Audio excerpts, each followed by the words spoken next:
Perkenalkan, kami dari kelompok 10 yang beranggotakan Dustama Purba, Imam Tahir, dan Rian Munte. Dengan mata kuliah pengetahuan bahan dengan dosen Ibu Insinyur Nurhayati Sembiring MT dari Universitas Sumatera Utara. Tujuan pembelajaran topik kali ini adalah untuk mengetahui pengujian dan evaluasi bahan-bahan industri.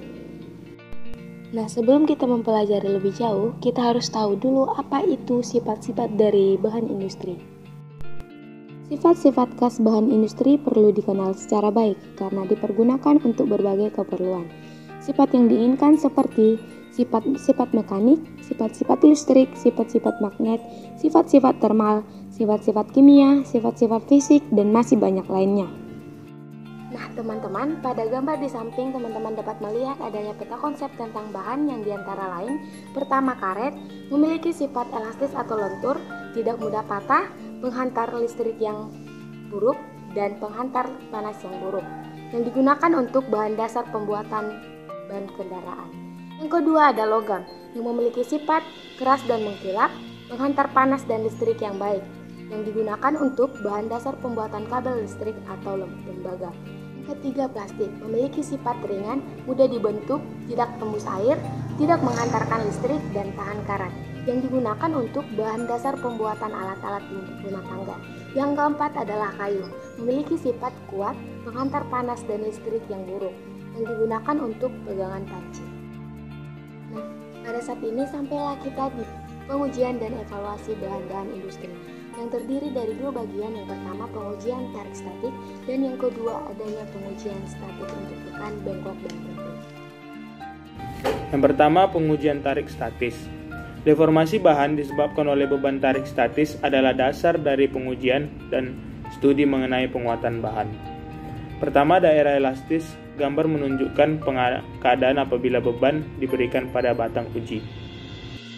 Yang kedua adalah mulur. Apabila diberikan tegangan melampaui batas elastis, maka akan terjadi perpanjangan permanen dan dinamakan deformasi plastis. Dan tegangan terendah di mana deformasi plastis terjadi disebut tegangan mulur. Ada dua unsur mulur yang utama dalam kristal. Yang pertama adalah pergeseran atau slip, dan yang kedua adalah kembaran atau twin. Yang ketiga adalah pergeseran renggang. Kalau bahan dideformasikan pada temperatur sangat rendah dibanding dengan titik cairnya, maka pergeseran tersebut mengikuti deformasinya.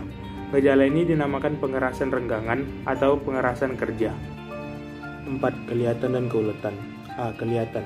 Kelihatan suatu bahan diinginkan lebih besar, karena semakin besar berarti semakin aman terhadap kemungkinan patah dan lebih memudahkan untuk diolah melalui pengerolan, penarikan, dan seterusnya. B. Keuletan. Keuletan bahan menyatakan energi yang diabsorb oleh bahan tersebut sampai ke titik patah, yaitu merupakan luas bidang di bawah kurva tegangan regangan.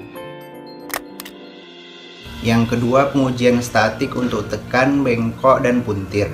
Pengujian tekan statik. Pada umumnya kekuatan tekan lebih tinggi dari kekuatan tarik, sehingga pada perencanaan cukup menggunakan kekuatan tarik.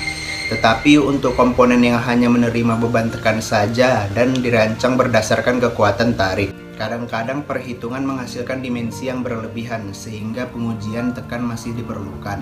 Dapat kita lihat pada gambar berikut ini. Pengujian bengkok. Pengujian bengkok dapat dilakukan terhadap bahan getas.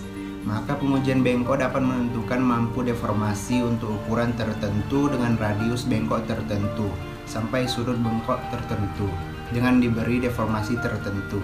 Pengujian puntir. Puntiran adalah suatu pembebanan yang penting. Sebagai contoh, kekuatan puntir menjadi permasalahan pada poros, rangkaian reel string, dan lain-lain.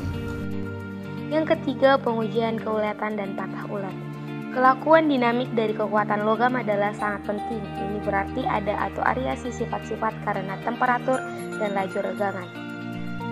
Dalam hal ini menimbulkan persoalan serius kalau mengeksploitasi daerah dengan temperatur tinggi, misalnya pada industri panas bumi. Kekerasan. Pada pengujian ini diukur ketahanan terhadap deformasinya, tetapi ukuran penekan beban dan ukuran penekanan derajat pengerasan berbeda. Maka tidak ada cara lain dengan melakukan eksperimen. Perlu diketahui nilai kekerasan akan berbeda untuk setiap bahan yang berlainan. Berikut adalah tabel tentang karakteristik berbagai pengujian kekerasan. Kelima, melar atau grip. Beberapa bagian dari struktur dapat dideformasi secara kontinu dan perlahan-lahan dalam waktu yang lama apabila dibebani secara tetap. Deformasi macam ini tergantung pada waktu, dinamakan melar atau creep. Pada perencanaan struktur pada temperatur rendah didasarkan pada kekuatan lelah, sedangkan pada temperatur tinggi didasari pada kekuatan melar. Kita dapat melihat contohnya pada gambar di samping. Kelelahan. Patahan lelah disebabkan oleh tegangan berulang dan juga dijumpai pada tegangan kurang dari sepertiga kekuatan tarik statik pada bahan struktur tanpa konsentrasi tegangan. Dalam keadaan di mana pemusatan tegangan diperhitungkan, mungkin bahan akan putus pada tegangan yang lebih rendah. Semua patahan yang disebabkan oleh patahan melalui tahapan proses. Yang pertama terjadinya retakan lelah, perambatan retakan lelah, dan patahan statik terhadap luas penampang sisa. Keausan.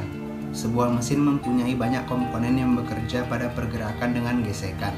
Pada pergerakan relatif dengan tekanan, selalu terjadi friksi pada bidang kontak. Maka abrasi akan berlanjut sampai suatu komponen suatu saat kehilangan fungsinya. Goresan karena bahan yang keras menyebabkan permukaan kasar.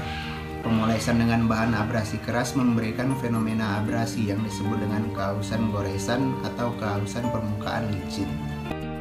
Demikian penjelasan kami mengenai pengujian dan evaluasi